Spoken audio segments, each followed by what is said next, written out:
अस्सलामुअलैकुम गाइस ते अज चले हैं अलखैर दस्तरखान ते अज व्लॉग शुरू किया है। अज मैं अपने गाँव आया हुआ सी पिंड रुकिया तो हम बस इतों निकलन लगे खाने थानू गाँव दियाँ गलियाँ ते चलने हैं जनाब अलखैर दस्तरखान की जानब।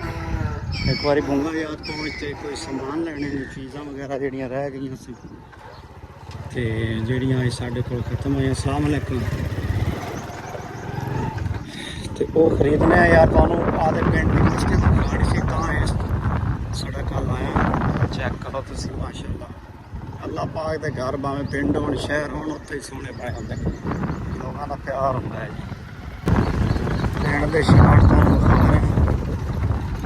ये साडा पिंड है जनाब बंगा याद तो 3 किलोमीटर बाइलगंज बन रही है लोग इस रोड तो लंघे हुए हैं इस रोड से।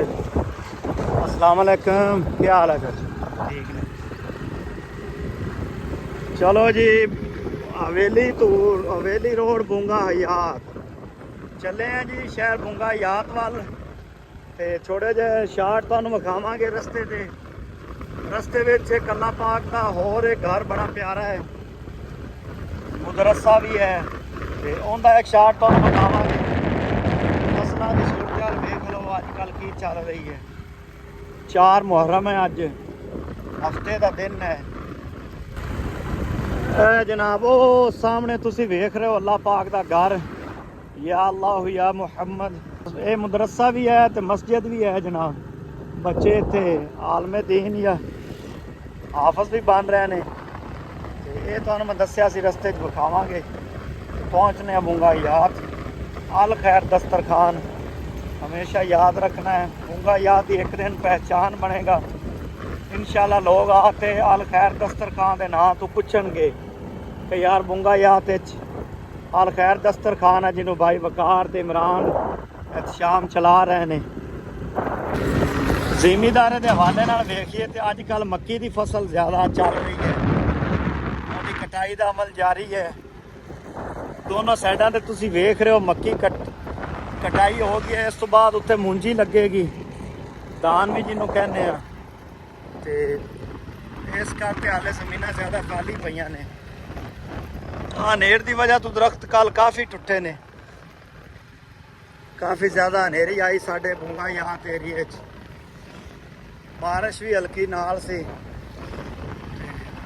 ये चीज़ां तो फिर नाल आउंदियां ही हैं जी कुदरती तौर पर है ने। लीड्स कॉलेज है जी जोड़े लोग इतने पढ़ते हैं या इतों के लोग वीडियो देखते हैं कमेंट लाजमी करना है।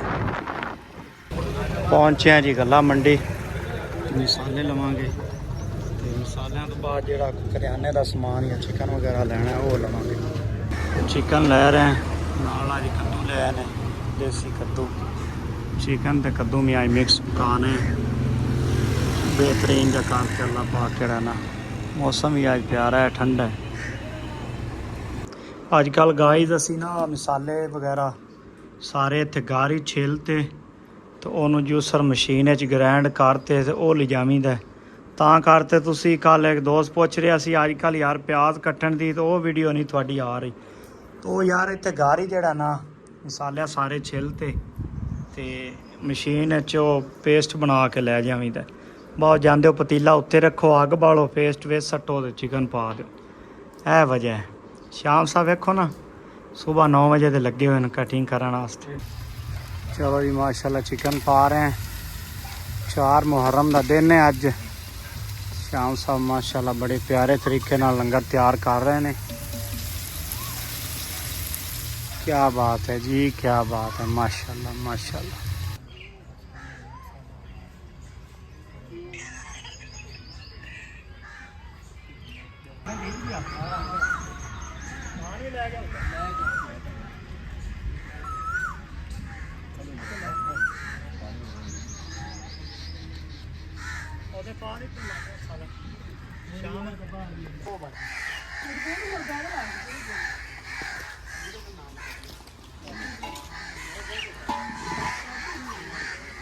अस्सलाम वालेकुम जी माशाल्लाह अल खैर दस्तरखान बूंगा याद आज का माशाल्लाह जी वसी तो वसी काम रिया एक दफ़ा मुकम्मल एंड तो बाद ਨਾਨ ਸਾਲਨ ਹਰ ਚੀਜ਼ ਦੁਬਾਰਾ ਲਿਆਂਦੀ ਮਾਸ਼ਾਅੱਲਾ। ਫਿਰ ਜਿੰਨੇ ਵੀ ਲੋਕ ਆਏ ਅੱਲਾ ਕੀਤਾ ਉਹਨਾਂ ਦਾ ਨਿਜ਼ਾਮ ਚੱਲ ਗਿਆ।